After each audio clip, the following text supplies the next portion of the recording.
Bonjour, c'est Ursule encore. On est le 24 octobre 2023. Alors, je viens sonner la trompette aujourd'hui encore et je viens proclamer le retour de notre Seigneur Jésus-Christ. Amen et alléluia, seront tous bénis, seront remplis de sa joie. Amen. Toujours joyeux, n'est-ce pas? Amen et alléluia. Alors, la promiscuité sexuelle et les jugements de Dieu. Amen. Alors, Luc 17, le verset 27. Alors, je commence au verset 26, désolé. Ce qui arriva du temps de Noé arrivera de même au jour du Fils de l'homme. Les hommes mangeaient, buvaient, se mariaient et mariaient leurs enfants jusqu'au jour où Noé entra dans l'arche. Le déluge vint et les fit tous périr. Ce qui arriva du temps de Lot arrivera pareillement. Les hommes mangeaient, buvaient, achetaient, vendaient, plantaient, bâtissaient. Mais le jour où Lot sortit de Sodome, une pluie de feu et de soufre tomba du ciel et les fit tous périr. Il en sera de même le jour où le Fils de l'homme paraîtra. En ce jour-là, que celui qui sera sur le toit et qui aura ses effets dans la maison ne descende pas pour les prendre, et que celui qui sera dans les champs ne retourne pas non plus en arrière. Souvenez-vous de la femme de Lot. Celui qui cherchera à sauver sa vie la perdra, et celui qui la perdra, la retrouvera. Amen. Plusieurs, quand ils lisent ces passages, comprennent que c'est une bonne chose de se marier, de vendre, de planter, de bâtir, excusez mon français, de bâtir. Mais au fait, l'Esprit de Dieu est tout simplement en train de pointer que les hommes étaient intéressés aux choses de la chair,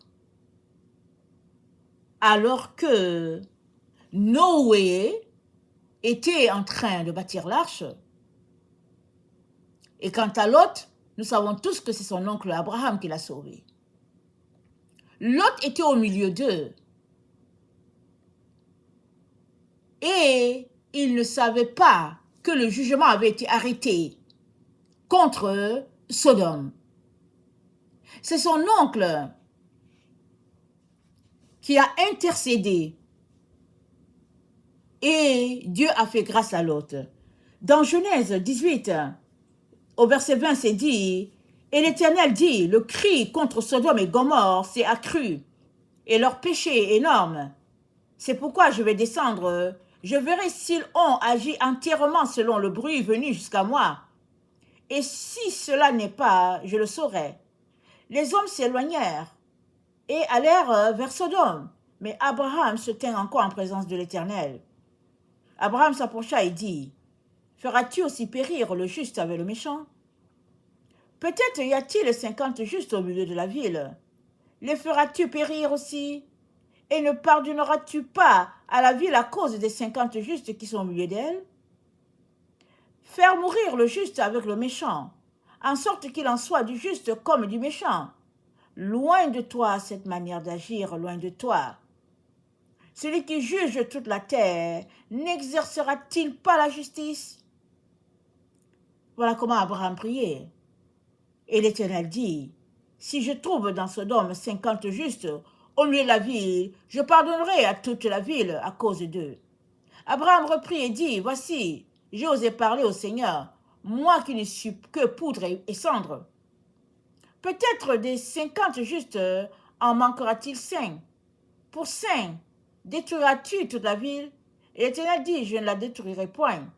Et si je trouve 45 justes? » Abraham continua de lui parler et dit, « Peut-être s'y trouve-t-il 40 justes. » Et l'Éternel dit, « Je ne ferai rien à cause des 40. » Abraham dit, « Que le Seigneur ne s'irrite point, et je parlerai. Peut-être s'y trouve-t-il 30 justes. » L'Éternel dit, « Je ne ferai rien si j'y trouve 30 justes. » Abraham dit, « Voici, j'ai osé parler au Seigneur. Peut-être s'y trouve-t-il 20 justes. » Et l'Éternel dit, « je ne la détruirai point.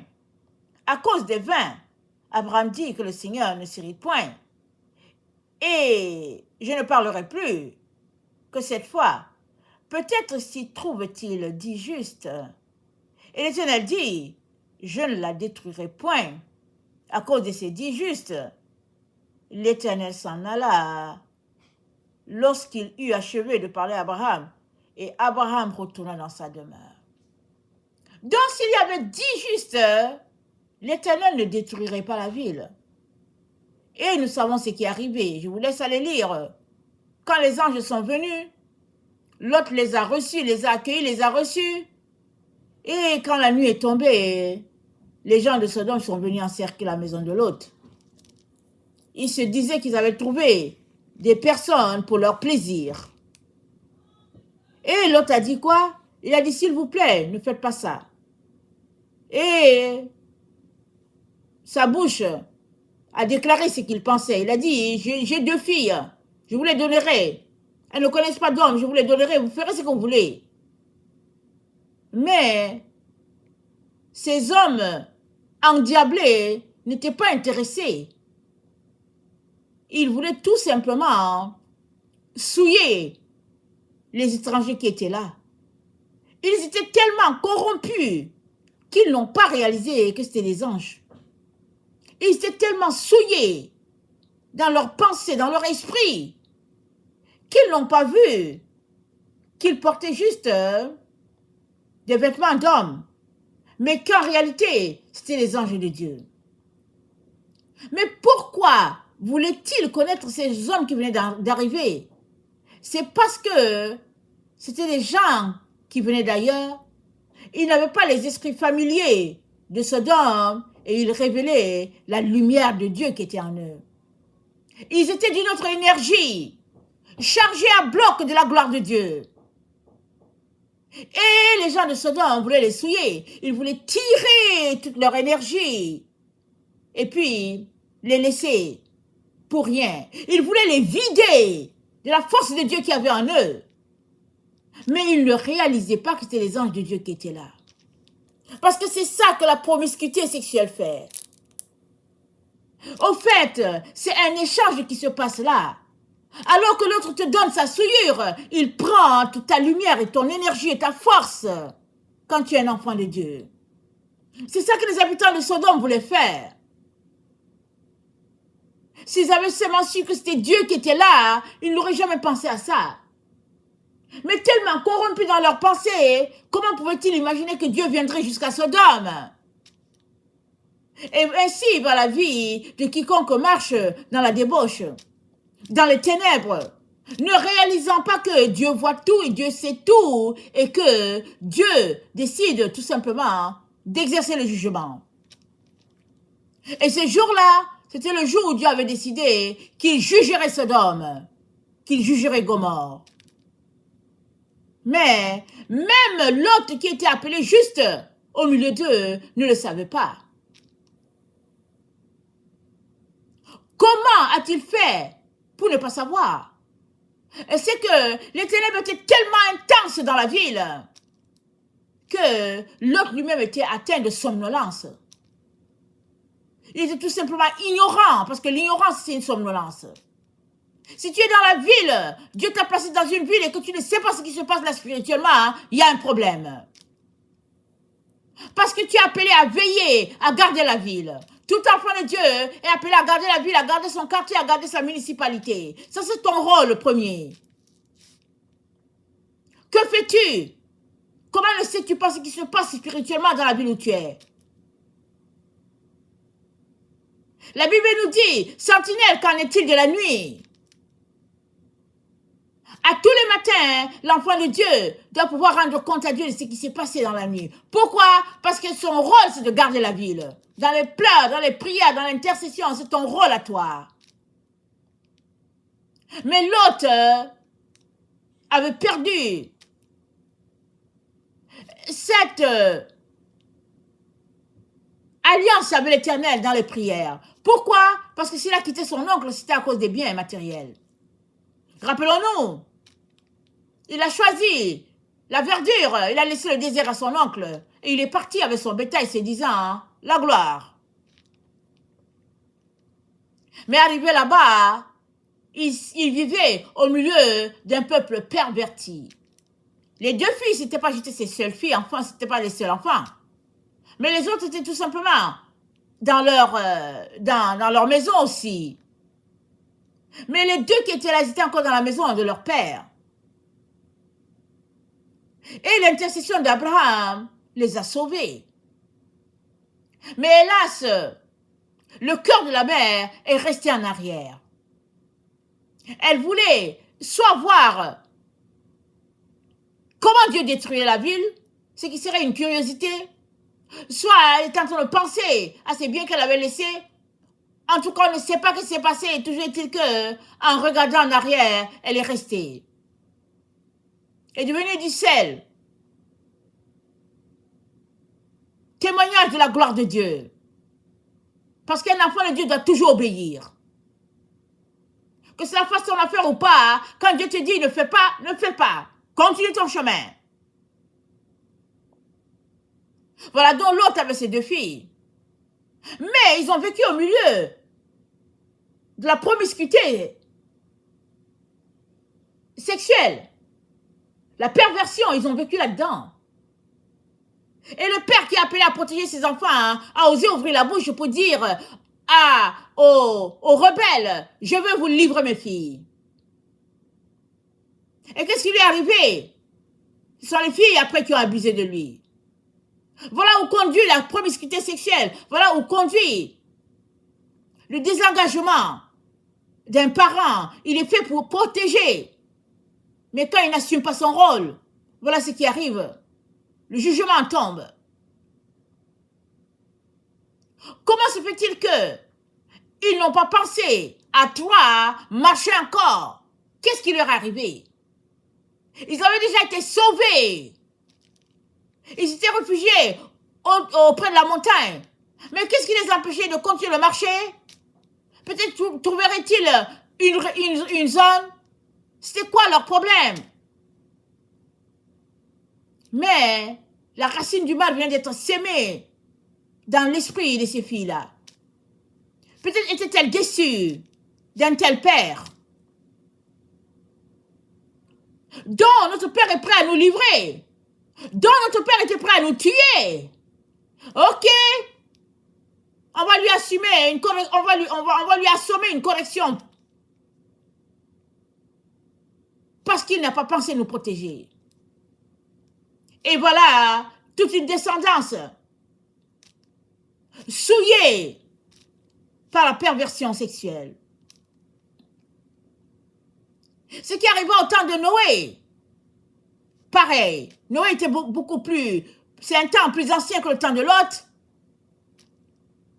Mais Noé, la perversion était telle que les anges déchus eux-mêmes sont descendus sur la terre, souillant les filles sur la terre, leur apprenant la sorcellerie, les avortements, les maquillages, toutes sortes de pratiques qui déshonorent Dieu. Et ils se sont mis à manger les animaux. Et après, ils se sont mis à manger les personnes. Et Dieu a dit, Genèse 6,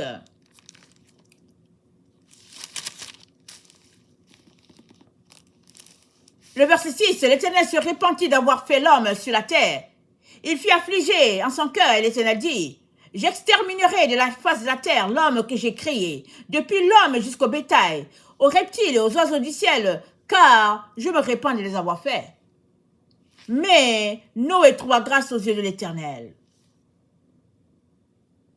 Et la Bible dit, plus loin, toujours Genèse 6, verset 13, l'Éternel dit à Noé, la fin de toute chair est arrêtée par devers moi, car ils ont rempli la terre de violence. Voici, je vais les détruire avec la terre. Fais-toi une arche de bois, de gopher. Tu disposeras cette arche en cellules et tu l'enduiras de poids en dedans et en dehors. Voici comment tu la feras. L'arche aura 300 coudées de longueur 50 coudées de largeur, 30 coudées de hauteur. Tu feras à l'arche une fenêtre que tu réduiras à une coudée en haut. Tu établiras une porte sur le côté de l'arche. Tu construiras un étage inférieur, un second et un troisième. Et moi, je vais faire venir le déluge d'eau sur la terre pour détruire toute chair ayant souffle de vie sous le ciel. Tout ce qui est sur la terre périra, mais j'établis mon alliance avec toi. Tu entreras dans l'arche, toi et tes fils, ta femme et les femmes de tes fils avec toi. De tout ce qui vit, de toute chair, tu feras entrer dans l'arche 2 de chaque espèce pour les conserver en vie avec toi. Il y aura un mâle, il y aura une femelle. Alors, c'est comme ça que Noé a sauvé la race humaine. Parce que c'est dit, Noé trouva grâce devant Dieu. Ça veut dire quoi? Ça veut dire, Noé ne faisait pas ce que les autres faisaient. Il plaisait à l'Éternel dans son adoration, sa louange, dans son comportement de tous les jours. Et Dieu lui a fait grâce.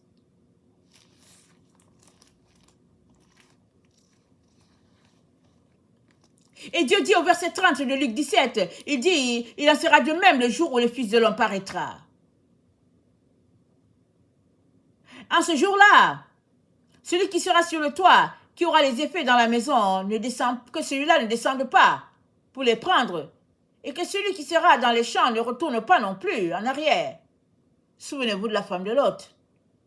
Celui qui cherchera à sauver sa vie la perdra, et celui qui la perdra la retrouvera. On est dans le temps où tu dois perdre ta vie. Qu'as-tu de si important à faire que tu n'aies pas le temps de ton Dieu? Qu'est-ce qui est si bon, si agréable? Qu'est-ce qui est au top de top que tu n'aies pas le temps de ton Dieu? Si Dieu n'est pas la priorité des priorités dans ta vie, il y a un problème. Tout un chacun, quand le médecin leur dit, il te reste tant nombre de jours sur la terre, qu'est-ce qu'ils font? Ils arrêtent leur balade. Ils arrêtent tout ce qu'ils font. Ils démissionnent même de leur travail. Ils essaient de rassembler la famille. Ils essaient de faire les petites choses qu'ils auraient pu faire, qu'ils n'ont pas fait. Et ils commencent à prier, à pleurer pour demander, pour chercher est-ce qu'il y a un Dieu. Ils courent par-ci, ils courent par-là pour régler les choses. Ils demandent pardon par-ci, par-là, parce qu'il faut que les choses soient au beau fixe avant qu'ils quittent. Il n'y a que l'enfant de Dieu qui a été berné, à qui on dit, Dieu est sur le point de détruire. Il n'y a que cet enfant-là qui marche les mains dans ses poches en disant qu'il est sous la grâce, qui ne change pas ses habitudes, qui ne se remet pas en question. Pourquoi? Parce que on lui a donné des slogans, des paroles pour le dormir, pour l'endormir.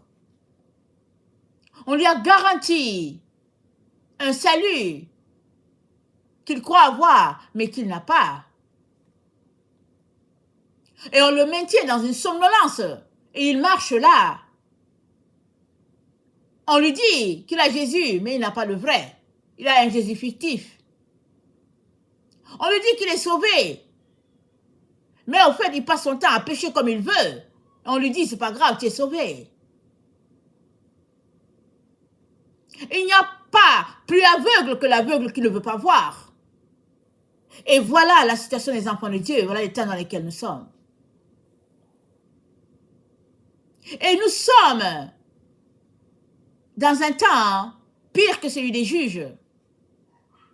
Dans la Bible, il nous est dit que au temps des juges, les gens faisaient comme ils voulaient. Chacun se comportait comme il voulait. Allons-y voir. Juge 21, le verset 25. En ce temps-là, il n'y avait point de roi en Israël. Chacun faisait ce qui lui semblait bon. En notre temps, il y a un roi, alléluia, l'Éternel des armées règne sur son peuple. Mais les gens l'ont tué. Pour plusieurs, Dieu n'existe pas. Ils font ce qu'ils veulent. Ou bien ils se sont créés un Dieu imaginaire. Un Dieu bonasses, qui ressemblent à leur passion, à leurs aspirations. Et voilà le Dieu avec lequel plusieurs marchent. Et il se convainc, jour après jour, d'être dans la vérité, alors que la vérité est loin d'eux. Alors la Bible nous dit, dans le temps du juge, il y a une situation qui est arrivée. Une situation pire que la situation de Sodome et de Gomorrhe. Juge 19. C'est l'histoire de ce Lévite qui allait chercher sa femme chez ses beaux-parents. La femme était allée, sa concubine allait trouver ses parents. Il est parti pour la reprendre. Il a passé 5 jours et chaque fois qu'il se lève, il veut partir. Son beau-père lui dit, non, reste, mangeons encore. Il mange, il festoie, il boive. Au 6e jour, il a dit à son beau-père, non, je ne peux plus, je dois partir. Le beau-père a dit, non, restez encore, mais il a dit, non, je dois partir. Il a pris sa concubine, ils sont partis. Ils ont marché, la nuit tombée, ils sont arrivés près d'un village des Jébusiens. Son serviteur lui dit, allons-y, voilà le village des Jébusiens. Son maître lui dit, mais non, c'est un peuple étranger, allons-y dans une famille d'Israël. Ils sont arrivés chez les Benjamites et il s'est mis à la place publique, attendant que quelqu'un l'invite, mais personne ne l'a invité. Il y avait un vieux monsieur qui revenait du champ, et le vieux monsieur l'a invité. Et le Lévite lui dit, il n'y a personne qui m'a invité, et pourtant j'ai du foin, j'ai de la nourriture, j'ai tout ce qu'il faut. Le vieux monsieur les a invités à séjourner, n'est-ce pas, à passer la nuit. Et ils sont entrés, ils ont mangé. Pendant qu'ils étaient là en train de festoyer, la Bible dit, les rebelles, les méchants sont sortis, ils ont dit, faites-nous sortir les hommes qui sont entrés là. Parce que on veut les connaître sexuellement. Et le vieux monsieur qui les a accueillis a dit, mais non, ne faites pas des choses comme ça en Israël.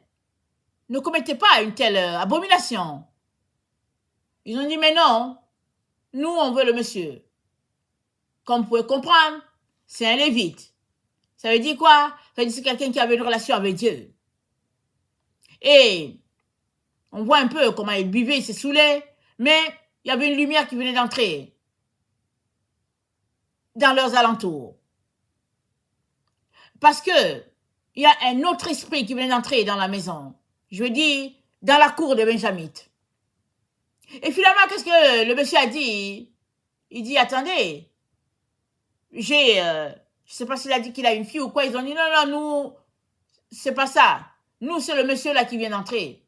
Et finalement, le monsieur qui allait chez sa concubine, ou bien sa femme, si on peut le dire ainsi, il a pris cette femme-là, il le leur a donné.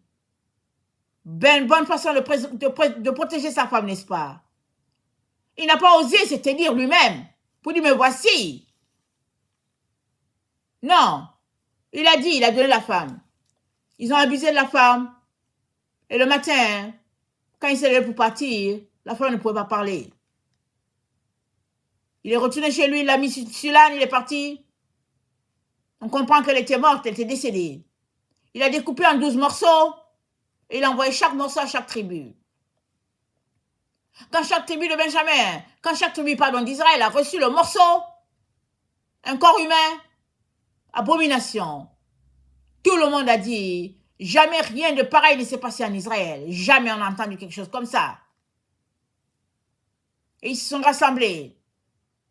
Ils ont dit, il faut qu'on parle. Et ils sont retrouvés avec les Benjamites. Et ils ont décidé qu'il faut ôter le Baal du pays d'Israël. Et après tout, Israël, c'est le peuple de Dieu, c'est les enfants de Jacob, n'est-ce pas? Alors, ils ont décidé de donner une sévère correction à Benjamin. Et la Bible nous dit, la première fois qu'ils sont allés en guerre contre Benjamin, ils croyaient vaincre Benjamin. Ils ont consulté Dieu. Excusez-moi, ils ont consulté Dieu. Dieu a dit, montez contre eux. Je vais les livrer entre vos mains. Première fois, Benjamin les a bien frappés. La Bible nous dit, ils ont perdu. Attendez, il faut que je regarde combien j'ai noté. Ils ont perdu, il y avait 22 000 personnes à terre. Deuxième fois, il y avait 18 000. La première fois, Dieu l'a dit, montez, je vais vous livrer Benjamin. Benjamin les a knock-out. Deuxième fois, ils sont montés encore. Dieu dit, je vais les livrer. Benjamin les a encore bien frappés. 18 000. Et finalement, ils étaient découragés. Mais ils sont allés encore consulter l'Éternel. L'Éternel a dit, montez, cette fois-ci, je vous les livrerai. Je vous les livrerai. Et qu'est-ce qu'ils ont fait? C'est dit qu'ils ont jeûné. Pourquoi ils ont jeûné? Parce que tu ne peux pas combattre le péché qui est en ton sein. Tu as le péché, comment vas-tu combattre l'autre qui a aussi le même péché? Il dit dans Juge 19, le verset 21, c'est dit, les fils de Benjamin sortirent de Gibéa. Ils étendirent sur le sol, ce jour-là, 22 000 hommes d'Israël. Et au verset 23, les enfants d'Israël montèrent et ils pleurèrent devant l'Éternel jusqu'au soir. Ils consultèrent l'Éternel en disant, dois-je m'avancer encore contre mon frère? Et l'Éternel répondit, montez contre eux. Ils montèrent encore et c'est dit que 18 000 enfants d'Israël sont tombés. Et au verset 26, tous les enfants d'Israël et tout le peuple montèrent et vinrent à Bethel. Ils pleurèrent et restèrent là devant l'Éternel. Ils jeûnèrent en ce jour jusqu'au soir. Et ils offrirent des holocaustes et des sacrifices d'action de grâce devant l'Éternel. Les enfants d'Israël consultaient l'Éternel. C'était là que se trouvait l'arche de l'alliance de l'Éternel. Alléluia. L'arche de l'alliance était là. Ils ont pleuré. Ils ont jeûné. C'est-à-dire quoi? Ils se sont repentis. Ils ont demandé pardon. Parce qu'ils ont reconnu leur péché. Parce qu'eux aussi, c'était dans une situation de péché. Benjamin avait exagéré. Ils étaient allés trop loin. Dans toutes sortes de promiscuité, de perversion. Benjamin était rendu là. Mais Israël aussi, ils étaient dans une situation de péché. Ce n'est pas énuméré, mais ils étaient dans une situation de péché. Voilà pourquoi ils ont jeûné. Ils ont pleuré. Et après, ils ont rendu grâce à l'Éternel. Là où l'arche était là, rappelons-nous, là où l'arche de l'Alliance était, Israël était toujours victorieux. Mais là, c'était les enfants d'une même personne. C'est les enfants de Jacob qui étaient en guerre l'un contre l'autre. Benjamin avait exagéré. Benjamin avait débordé les limites. Mais les autres tribus, Ruben, Manassé, Ephraïm, Gad, Dan, et puis on continue de les nommer, eux aussi, ici dans une situation de péché. Alors, ils ont fait des actions de grâce à l'Éternel, ils ont rendu grâce à l'Éternel. Au verset 28, l'Éternel répondit, montez car demain, je les livrerai entre vos mains. Alors Israël plaça une embuscade autour de Gibéa. Les enfants d'Israël montèrent contre les fils de Benjamin le troisième jour, et ils se rangèrent en bataille devant Gibéa, comme les autres fois. Et les fils de Benjamin sortirent à la rencontre du peuple, et ils se laissèrent attirer loin de la ville. Ils commencèrent à frapper à mort parmi le peuple comme les autres fois, sur les routes, dont l'une monte à Bethel et l'autre à Gibéa, par la campagne, et ils tuèrent environ 30 hommes d'Israël. Je vous dis, il y a eu beaucoup de morts. Benjamin a tué 30 000. Avant qu'ils puissent tomber dans l'embuscade que leurs frères avaient dressée contre eux. Alors ils avançaient, ils tuaient les gens, 30 000, se disant qu'ils auraient la victoire. Mais les autres tribus avaient dressé une embuscade. Et ils étaient comme une seule personne. Ils se sont sanctifiés. Ils ont, comment dire, ils ont pleuré et ils se sont unis avec la parole de Dieu, désireux d'en finir avec le péché au milieu d'eux. Parce qu'ils sont un seul peuple. Ils sont les descendants de Jacob. Alors c'est dit, verset 43, ils enveloppèrent Benjamin, le poursuivirent, l'écrasèrent dès qu'il voulait se reposer jusqu'en face de Gibéa, du côté du soleil levant. Il tomba 18 000 hommes de Benjamin, tous vaillants. Parmi ceux qui tournèrent le dos pour s'enfuir vers le désert, au rocher de Rimon, les hommes d'Israël en firent périr 5000 sur les routes. Ils poursuivirent jusqu'à Gideon et ils tuèrent 2000. Le nombre total des Benjamites qui périrent ce jour-là fut de 25 000 hommes tirant l'épée, tous vaillants. 600 hommes qui avaient tourné le dos et qui s'étaient enfuis vers le désert au rocher du Rimon demeurèrent là pendant 4 mois. Avant que Israël vienne à bout de Benjamin, Israël a dû échouer. Israël a dû être défait 2 fois et Israël a dû venir s'unir, pleurer, jeûner, se sanctifier et partir comme une seule personne pour combattre l'ennemi.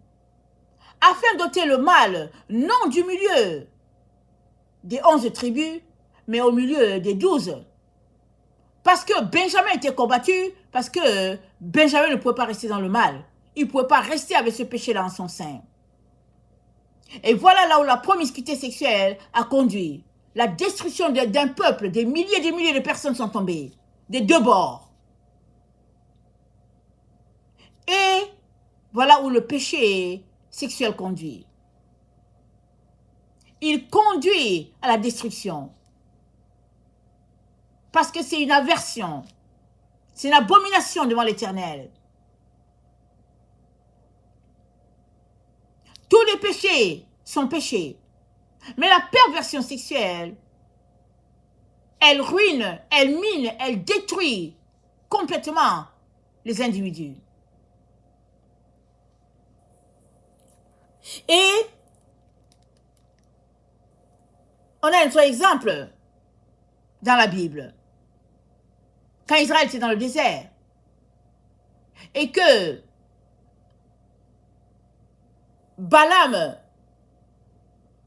et Balak voulaient en finir avec eux, Balaam a dit à Balak, Israël ne peut pas être maudit, ils sont bénis.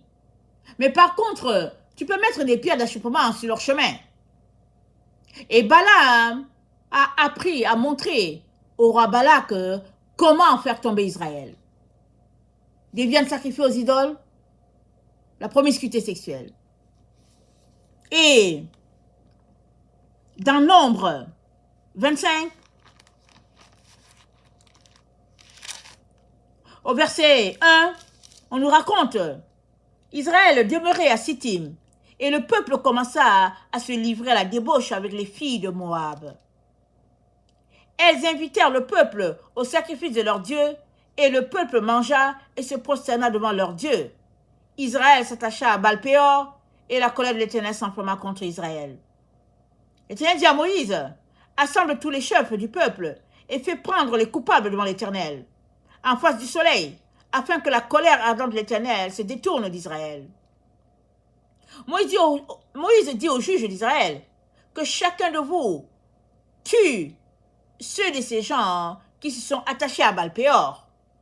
Et voici, un homme des enfants d'Israël vint et amena vers ses frères une Madianite sous les yeux de Moïse et sous les yeux de toute l'assemblée des enfants d'Israël, tandis qu'il pleurait à l'entrée de la tente d'assignation.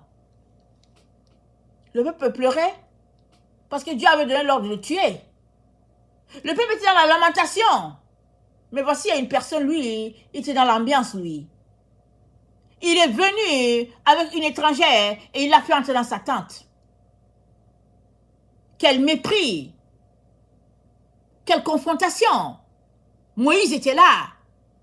Mais tellement enrôlé dans le péché, tellement embobiné dans toute la perversion, il n'avait plus ses sens. Il était là tout simplement. Il est passé comme un vaillant pour amener la femme dans sa tente. Et la Bible nous dit, au verset 7, à cette vue, Phiné, fils d'Éliazar, fils du sacrificateur Aaron, se leva du milieu de l'assemblée, prit une lance dans sa main. Il suivit l'homme d'Israël dans sa tente et il les perça tous les deux. L'homme d'Israël puis la femme par le bas-ventre et la plaie s'arrêta parmi les enfants d'Israël. Écoutez bien, il y eut 24 000 hommes qui moururent de la plaie. L'Éternel parla à Moïse et dit, Phiné, fils d'Éliazar, fils du sacrificateur Aaron, a détourné ma fureur de dessus les enfants d'Israël, parce qu'il a été animé de mon zèle au milieu d'eux. Et je n'ai point dans ma colère consumé les enfants d'Israël. Il a fallu une personne qui s'est levée. C'est pas Moïse cette fois-ci. Fini, quelqu'un dans le peuple a vu la situation, la personne s'est levée. Comme un intercesseur, elle s'est levée, elle a pris position pour la vérité. Et Dieu a sauvé le peuple.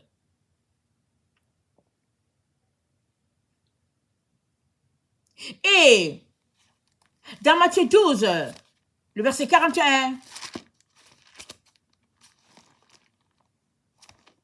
Matthieu 12, le verset 41,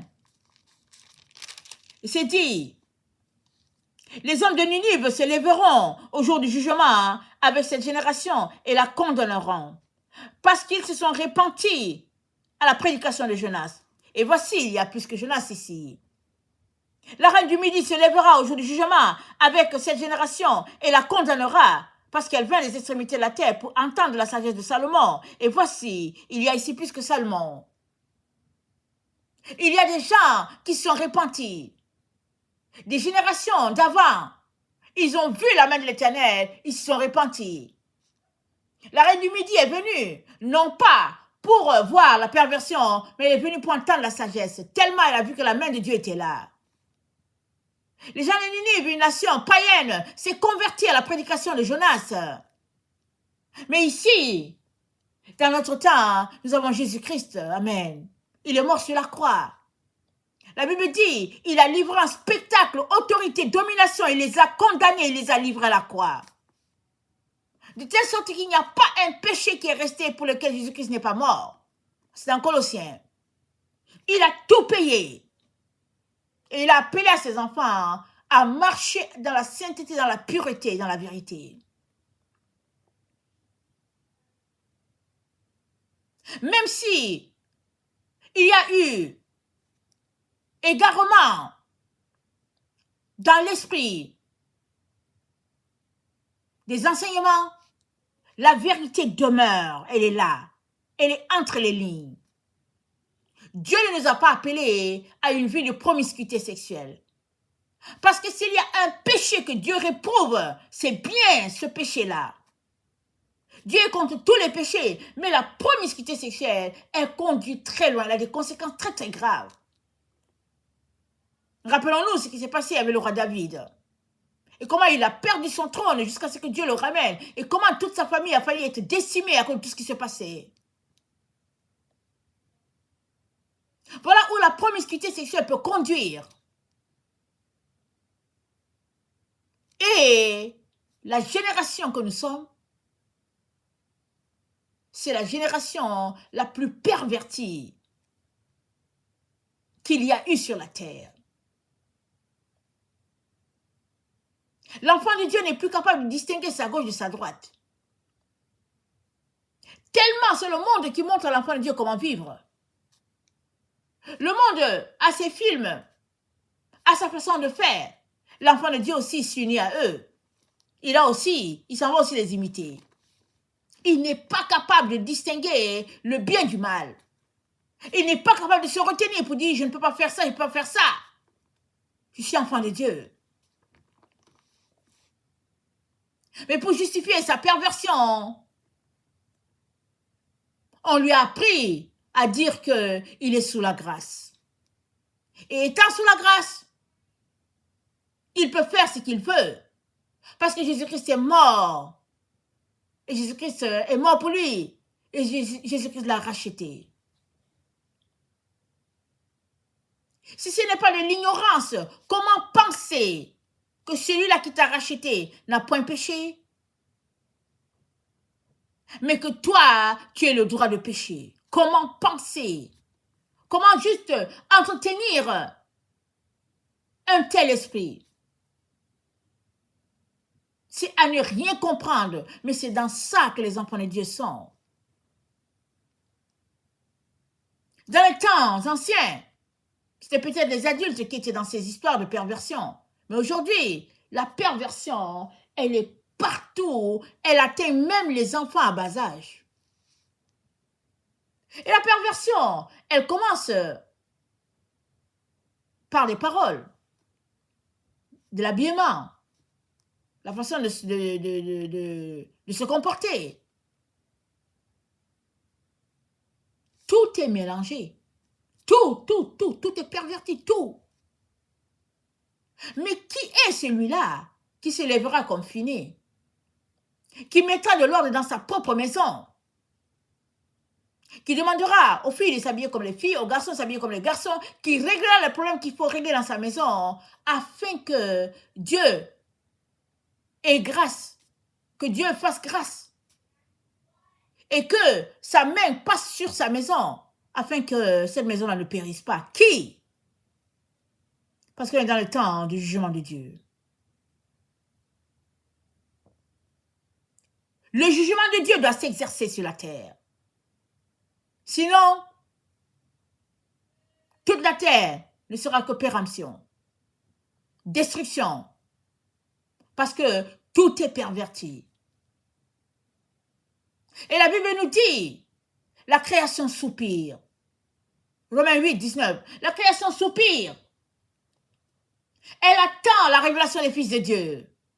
Elle se dit, ils sont où? Ceux-là qui doivent venir et puis qui vont nous aider. Qui vont faire qu'on sera libéré du poids du péché qui pèse sur nous. Les arbres soupirent, les animaux soupirent, les poissons soupirent, les insectes soupirent, tout soupire à ce que cette terre soit renouvelée. Feras-tu partie de ceux-là qui sont appelés les fils de Dieu? Vas-tu t'élever et apporter un changement dans ce qui se passe? En jeûnant, en priant, en prenant position pour la vérité, en intercédant, afin que la colère de Dieu ne puisse pas passer sur ta ville. Ou vas-tu faire comme tout le monde? Mettre ta tête dans le sable et te convaincre que tu es sous la grâce et que tu seras sauvé. Que vas-tu faire dans ce temps où nous nous trouvons? Parce que la perversion qu'il y a sur la terre est telle que c'est du jamais vu.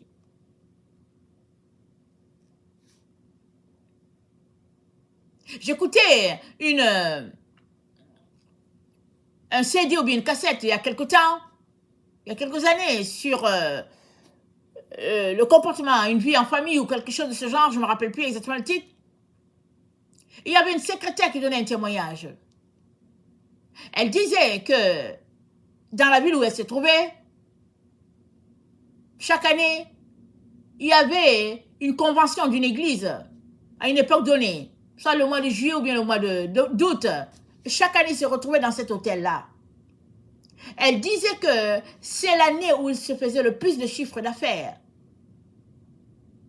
dans les films pervertis, dans les films interdits. C'était l'année où ils se faisaient le plus de leur chiffre d'affaires. Et c'était les enfants de Dieu qui venaient pour 3 jours de séminaire, de formation, de zèle pour le Seigneur. Et une fois qu'ils finissaient leur formation, quand ils rentraient dans les hôtels, ils louaient les films. Les films pervertis, ils les louaient et ça passait toute la nuit. Dans la perversion. Et le matin, ça se levait, ça allait pour écouter les prédications. Et la secrétaire n'était pas chrétienne. Elle dit, je n'ai jamais vu quelque chose de ce genre. Elle a dit, ils sont supposés répandre la vérité. Mais elle dit, c'est eux qui font marcher cet hôtel-là par la quantité d'argent qui rentre à cause des films qu'ils regardent. Et voilà le témoignage d'une païenne vis-à-vis des enfants de Dieu. Est-ce toi qui dois montrer à l'autre comment se comporter, ou bien est-ce que c'est celui qui ne connaît pas le Seigneur qui doit te montrer comment vivre? Malheureusement, les enfants de Dieu ont laissé Hollywood gérer leur vie. Hollywood et puis toutes les autres industries de ce genre.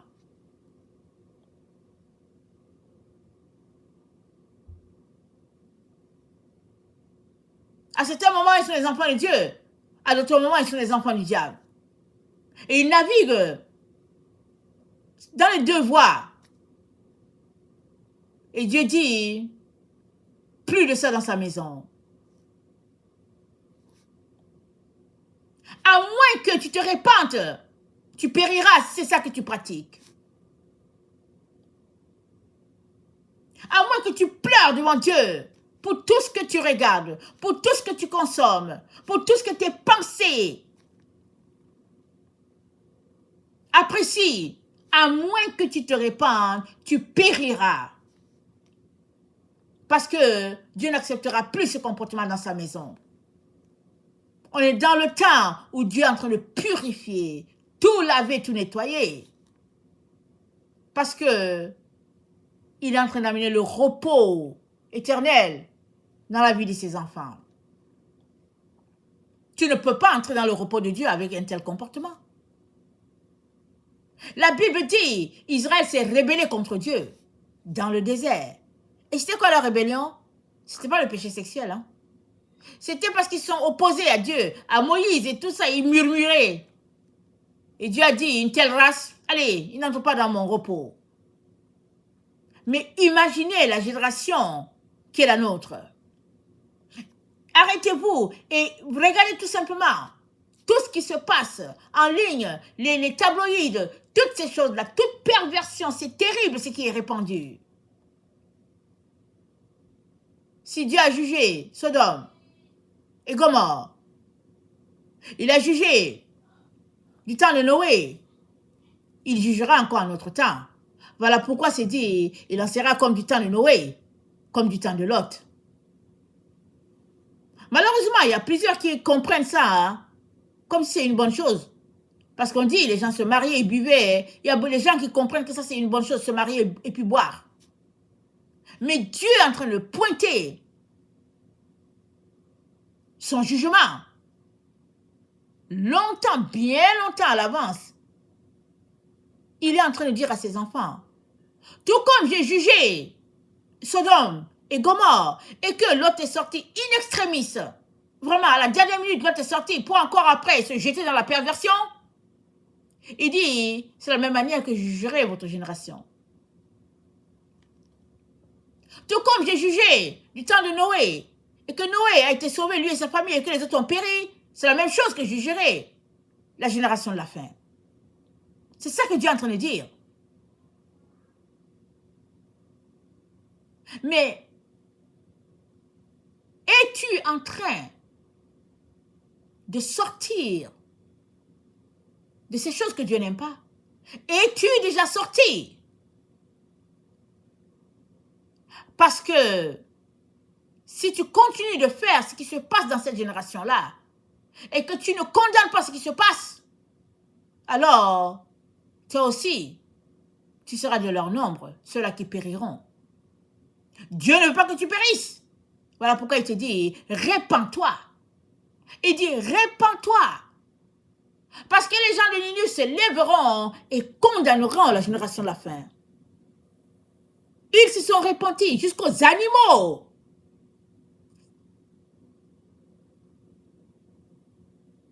Et là où il y a tant de perversion, tant d'abominations,